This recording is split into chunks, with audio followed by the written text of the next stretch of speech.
Yes, we continue with our special coverage of the death of retired President Emilio Mwai Kibaki, third president of Kenya, who passed on today at the age of 90.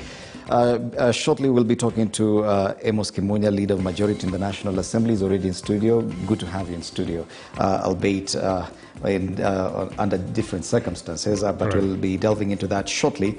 Before that, let's take a look at one more story on the life and times of the late President Mwai Kibaki. The late former President Mwai Kibaki has been lauded for various economic contributions he made to the country in his 10-year tenure as president.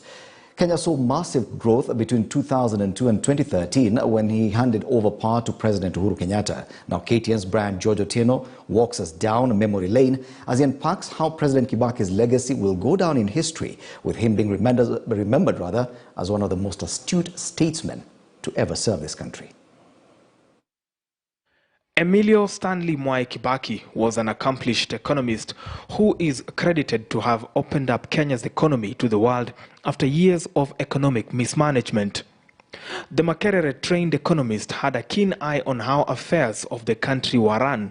Kibaki took over as finance minister in 1969 and has gone down in history as one of the best and longest-serving finance ministers in Kenya's history.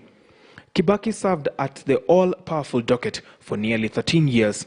Analysts reckon that Kibaki had the pulse of the nation at hand and was credited for protecting local industries by restricting the importation of goods similar to those that could be manufactured locally to spur domestic economy.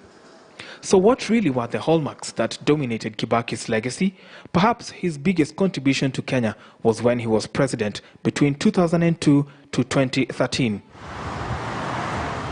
Kibaki's economic legacy is littered with massive investment in infrastructure as well as restructuring the public service to deliver better. His major achievement revolved around the multi-billion shilling Thika superhighway, championed the launch of the Vision 2030, as well as kept public debt in check during his reign. When the NARC government took over power in 2002, the Kenya Revenue Authority recorded a revenue collection of 200 billion Kenya shillings. By 2011, KRA reported a record high of 600 billion Kenya shillings, 3 times what it had collected 9 years before.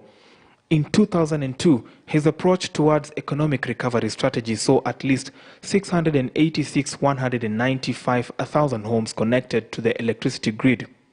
By the time he was exiting in 2012, 2.11 million Kenyans had been connected to the nationwide grid by Kenya Power. This was contributed to by the boost in energy centers from 10 back in 2002 and an extra 5 to get 15 energy sectors by 2012.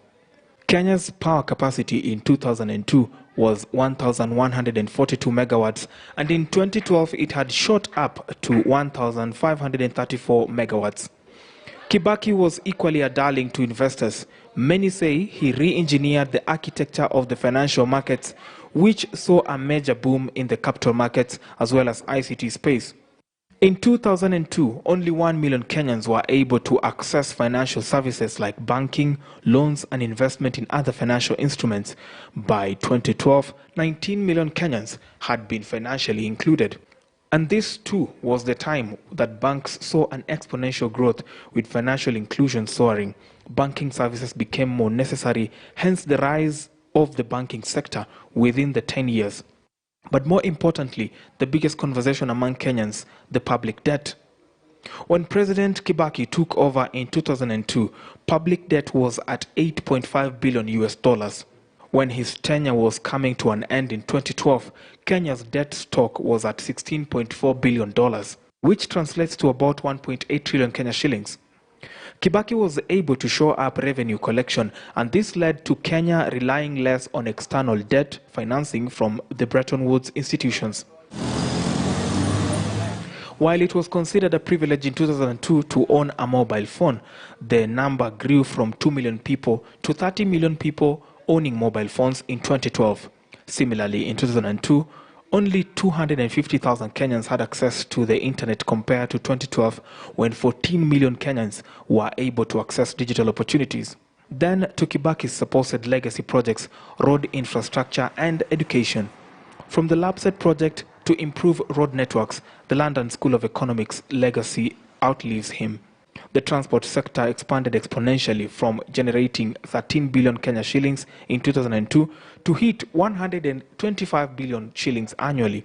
By 2012, 7,000 kilometers of rural roads improved, 50.4-kilometer thicker superhighway was built. And as Kenyans continue to mourn a man who has been described as a leading light in the business community, Kibaki's economic legacy remains intact and secured. Brian George Otieno.